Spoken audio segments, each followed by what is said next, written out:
우리 대중적인 사람들, 그런 분들이 지금 투자를 한다면 어느 지역 가는 게 제일 좋을까요? 누가 빌라를 거래하는 여기 재개발될 수 있어요 라고 하는데 1억도 안 들어간다, 서울인데. 그럼 다 사기라고 보는 거예요. 1, 2억으로 가려면 어디 갈 수 있어요? 서울 말고. 갭 투자로 찾을 수는 있어요. 갭 투자로 어디요? 아파트를. 오늘은 이제 이 험난한 사회에서 우리의 이 경제적인 문제를 해결해 주실 전문가분을 한 분 초청했습니다. 자, 소개 좀 한번 부탁드릴게요. 네, 안녕하세요. 안대장TV 시청자 여러분, 반갑습니다. 부동산 주치 김재경 소장입니다. 반갑습니다. 네, 반갑습니다. 네, 재개발이랑 재건축의 차이는 뭐예요? 아파트를 허물고서 다시 새롭게 아파트를 짓는 게 네. 그런 게 이제 재건축. 재개발 지역 같은 경우는 대표적으로 어디 생각해 보면 좋냐면 한남 뉴타운, 이런 빌라, 단독주택, 다가구 이런 애들을 허물고서 다시 신축 아파트를 짓는 게 재개발이라고 이야기를 하는데 뭐 이 정도 개념만 알아도 한 90%는 가를 수 있어요. 재개발, 재건축은 메리트가 뭐예요? 일반 부동산 투자보다. 3년 전, 4년 전 생각해보면 집값이 막 2배, 3배 올랐는데 이거를 사야 될까 말아야 될까, 만약에 산다 하더라도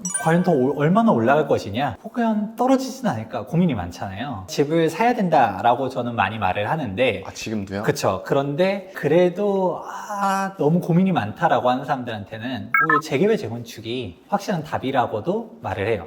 이게 어떤 말이냐면 우리가 아파트를 투자했다라고 하면 이제 현재 가치에 사서 미래 가치를 보고 투자하는 거라고 말하고요. 재개발, 재건축은 현재 가치에 사서 현재 가치만 본다 하더라도 수익이 보여요. 아파트가 여기 신축 아파트 가격이 10억짜리라고 생각해 볼게요. 네네. 그러면 내가 10억에 사서 5년 뒤에 13억이 되는 거는 지금 현재 가치에 샀는데 향후 미래에 더 올라갈 거를 기대하고 사는 거죠. 네네네. 근데 재개발 같은 경우는 하려고 했었을 때 이미 투자 금액이 한 5억인가 그렇게 돼요. 네. 5억 들어간다라고 하고 나중에 분담 금액을 갖다가 2억이든 3억이든 낸다라고 칠게요. 네. 지금 현재 총 매매 가격이 예를 들어서 한 7억이라고 가정해 보겠습니다. 네네. 그러면 주변 신축 아파트가 이미 10억이야. 그러면 5년 뒤에 이 재개발이 완공된다라고 하면 그냥 앉은 자리에서 시간만 지나가도 3억이 벌게 눈에 보이는 거죠. 안 되면 어떻게 해요, 재건축? 지금 이제- 음마 아파트처럼 저렇게 지금 뭐 20년째 하면은 이게 가장 핵심적인 질문인데, 음마 아파트는 이제 2000년대 초반부터 네. 이렇게 계속 재건축하겠다 네. 이렇게 얘기 나오는 건데, 그래서 저는 이제 최소한 재개발, 재건축 다 동일하긴 하지만 특히 재개발 같은 경우는 조합 설립인가 이후로 투자하는 얘기를 많이 해요.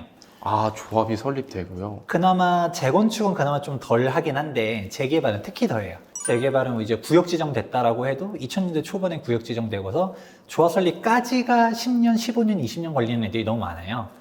그렇다 보니까 이게 언제 되냐.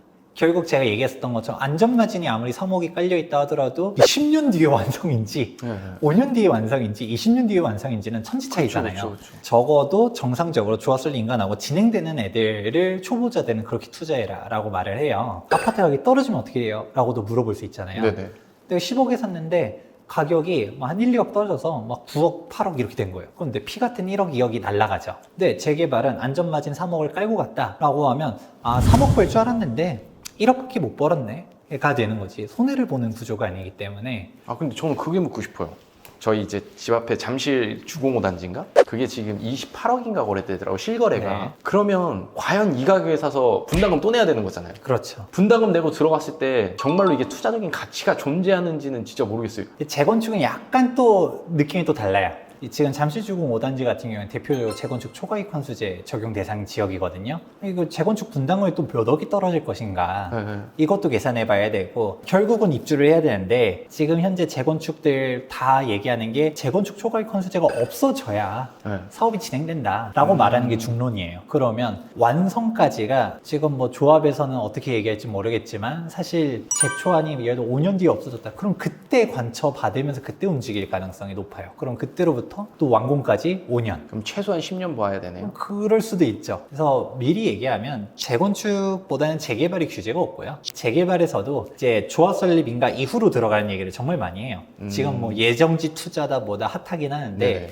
정말 하이 리스크 하이 리턴이기 때문에 그런 데는 정말 리스크가 크고, 지금 안대장TV 시청하시는 분들 같은 경우는 뭔가 부동산, 특히 재개발, 재건축은 처음 접했다라는 가정하에 기준점만 하나 얘기해드리자면, 재건축 투자하려면 최소한 2017년도 12월 31일 전까지 관리처분인가 신청한 단지들, 즉 재건축 초과이익 환수제를 피한 재건축 단지들 같은 경우는 그냥 안 봐도 돼요. 그냥 무조건 사셔도 되고요. 재건축 초과이익 네. 환수제를 적용받는 재건축 단지들은 뭐 내가 그 입지 아니면 안 된다, 나 무조건 그 입지여야 된다. 뭐 이제 재건축 나 사실 10년 기다려도 된다라고 하시면 사셔도 되고요. 뭔가 인근에 재개발이 있다라고 하면 재개발을 사자. 근데 재개발이 조화설립인가 이후로 가자. 재개발은. 매수자와 매도자, 특히나 매도자들의 욕심은 그 욕망의 끝을 보여준다 생각하거든요. 네네. 제가 왜냐면 땅을 알아보다가 땅을 안 샀던 이유가 토지라는 거는 정해져 있잖아요. 수량이 딱 거기 아니면 찍어낼 수 없는 거잖아요. 맞아요. 주식처럼 찍어낼 수가 없기 때문에 매도자가 왕이잖아요. 그러니까 그게 진짜 시세를 부르는 게 이 사람 정신 이상자 아닌가 싶을 정도로 비싼 가격을 부르더라고. 제가 몇 번 제가 전원주택이랑 뭐 건축 같은 거에 좀 관심이 있었어가지고 몇 번 알아봤었는데 지금 없어요.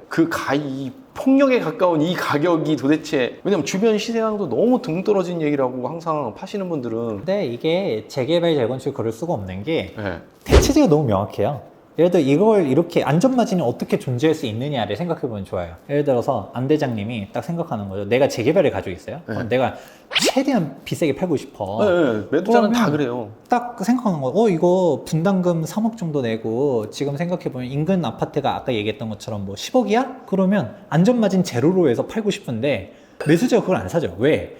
그럼 이 신축 아파트를 사지. 당장 입주할 수 있는 신축 아파트가 명확하게 비교군으로 있기 때문에 얘는 근데 바로 어쨌든 사용수익이 가능하잖아요. 근데 얘는 5년 뒤에 입주 가능한데 시세를 신축 아파트급이랑 똑같이 달라고 하면 안 사죠. 근데 부동산에서 이럴 것 같아. 여기 5년 뒤에는 이 10억이라고 하면 주변 시세 이거 15억 돼요 무조건.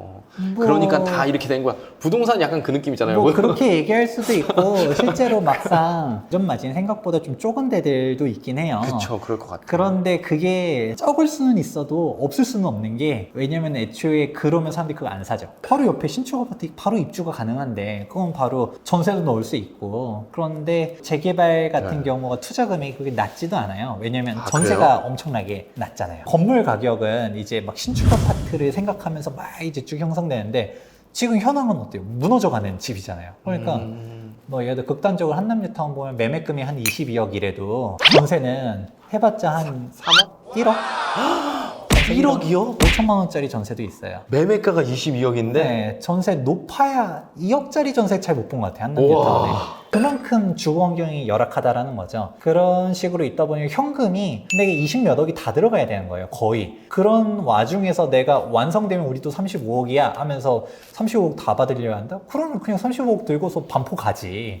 이게 매도자들은 최대한 더 받고 싶어 해도 그럼 완성되고 팔든가 라고 밖에 안 되는 거죠. 근데 매도자들은 왜 팔고 싶어 할까요? 이제 매도자들 같은 경우는 둘 중 하나죠. 내가 생각한 것보다 너무 많이 올라서 이 정도면 많이 오른 거 아니야? 라고 하면서 파는 사람들도 있고, 두 번째는 매도자들, 특히 재개발 같은 경우는 원주민 비율이 생각보다 높아요. 이 사람들은 거의 20년, 30년 전부터 들고 있는 사람들이거든요. 로또 맞은 사람들이네. 그쵸. 그런데 너 지겨운 거죠. 지금도 생각한 것보다 너무 많이 올라가가지고 그냥 이거 팔고 아파트 갈까?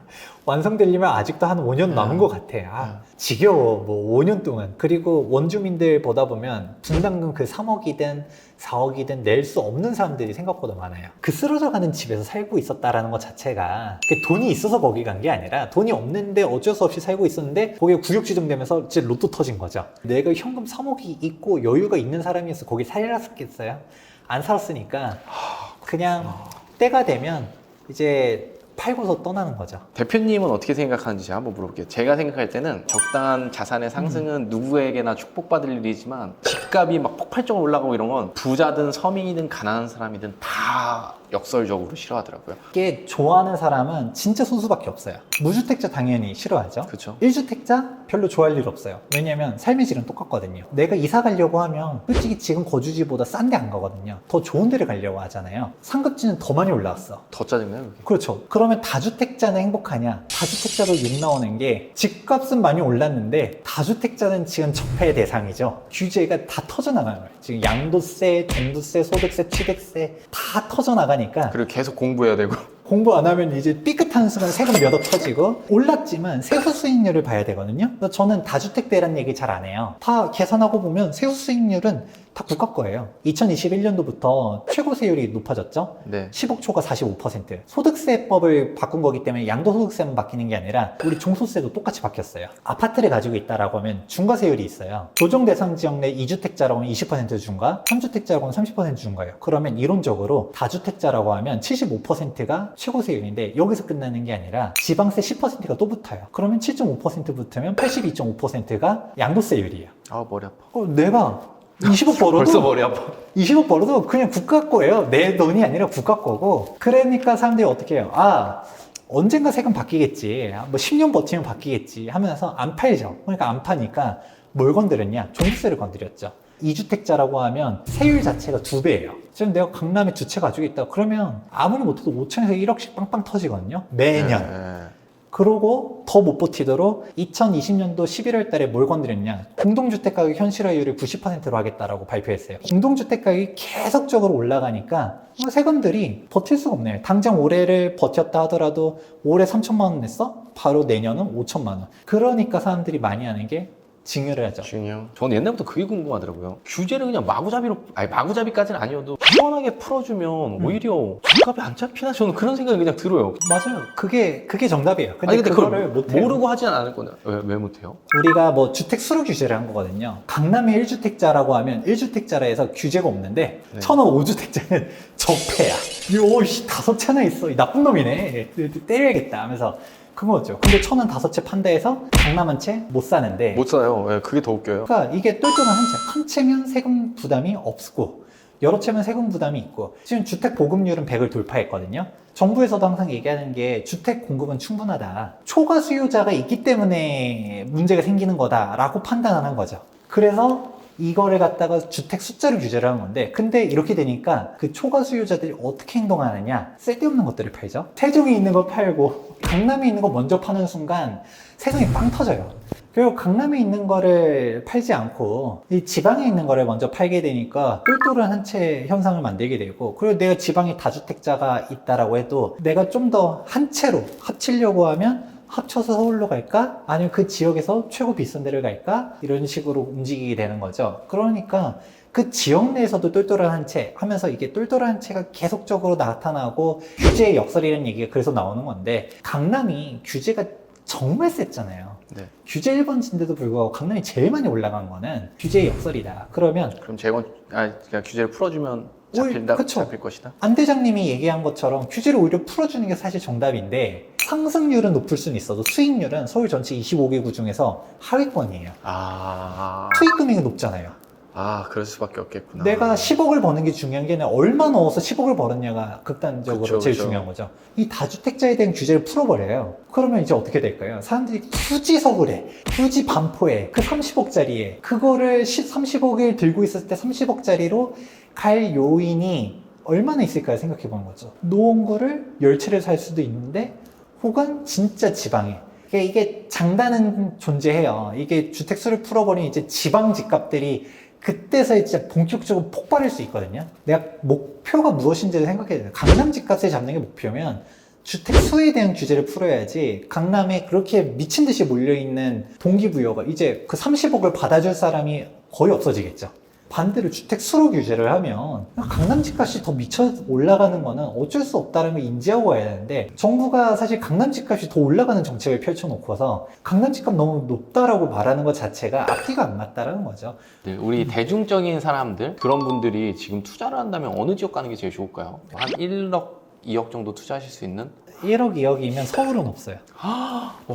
서울 재개발도 안 되는 거예요? 재개발은 택도 없고요. 재개발은 마지노선이 저기 노원구 상기뉴턴 당고개역 종점 4호선 종점에 있는데도 4억은 필요하고요.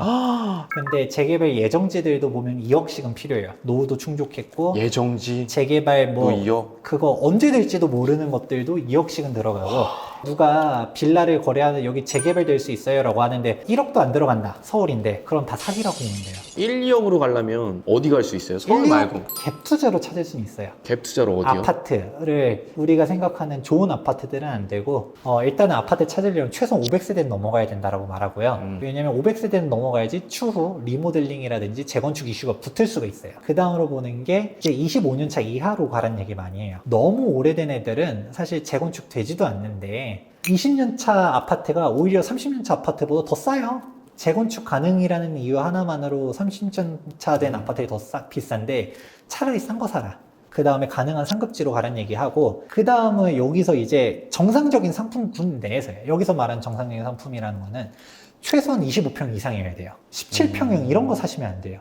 25평, 33평 올라가는 거랑 17평 올라가는 거랑 전혀 달라요. 올라가는 상승 폭이. 그래서 25평은 돼야 되는 그쵸. 거구나. 아파트라면 25평, 전용 면적 59제곱미터, 오피스텔이라고 59. 하면 전용률이 좀 떨어지니까 전용 면적 85제곱미터 이상의 오피스텔. 그런 식으로 해놓고서 이제 호갱노노 사이트가 되게 잘 돼 있어요. 거기 보면 갭 가격도 설정할 수 있거든요. 갭을 2억으로 설정해 놓으면 싹 사라질 거예요. 근데 그 와중에 있는 애들이 있어요, 서울에. 대표님 그럼 재개발 재건축 중에 대표님 눈여겨보시는데 어디 있어요 지금? 재개발 재건축은 당연히 돈만 있으면 한남뉴타운 가라고 하죠. 한남뉴타운. 현금이 한 22억 들어가지. 아니요 그런 거 빼고요. 그런 거 그래도 말고요. 아유. 한남이 그러면 조금 현실적으로 갔을 때 한 10억이다 그러면 노량진 뉴타운 많이 추천하고요. 그 밑으로는요? 더 밑으로 내려가면 한 7, 8억 선이면 이문이경 뉴타운, 수색증산 뉴타운. 더 낮춰서 가면 이제 지금 현재도 뭐 장이 14구역 이런 데는 아직 4억으로도. 근데 14구역은 왜 이렇게 싸게 갈 수 있어요? 위치가 조금 떨어진다고. 아, 진짜 경기도. 경의중앙선 타고서 가는 덕소 뉴타운이 한 3억대. 3억이면 차라리 1억을 더 쓸까? 이 생각 들게 되는 거죠. 참 투자처는 많은데 팔 수 있는 데가 없어서 참 씁쓸하네요.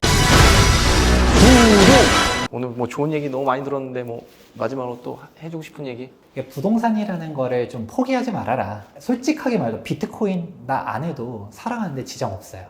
주식 안 해도 살아가는데 지장 없어요. 물론 재테크를 하냐 안 하냐에 따라서 이제 향후에 내가 쓸 수 있는 옵션이 달라지고 경제를 바라보는 시각이 달라지는 거는 있을 수는 있어도 그거 안 한다 해가지고 내가 죽는 거 아니거든요. 근데 부동산은 알고 싶지 않아도 알 수밖에 없어요. 왜냐하면 의식주 중 하나이기 때문에 결국 내가 전세를 구할 때가 와도 언젠가는 독립을 할 거잖아요. 그러면 결국은 공부를 해야 되기 때문에 그냥 얘기 듣고서 너무 현실적으로 우울하다, 그냥 알고 싶지 않다, 듣기 싫다 하면서 귀 닫고 눈 감고 그러시면 절대 안 되고 포기하면 안 되는. 조금씩이라도 공부하고, 예를 들어서 이런 거예요. 내가 봤을 때 진짜 집값은 거품이다라고 생각하면 거품인 이유를 쭉 나열해 보세요. 그것도 되게 좋은 공부예요. 그러면 내가 이때 이러한 논리로 갔다가 떨어진다고 생각했는데 시간이 지나고 보니까 안 떨어지고 오히려 더 올랐어.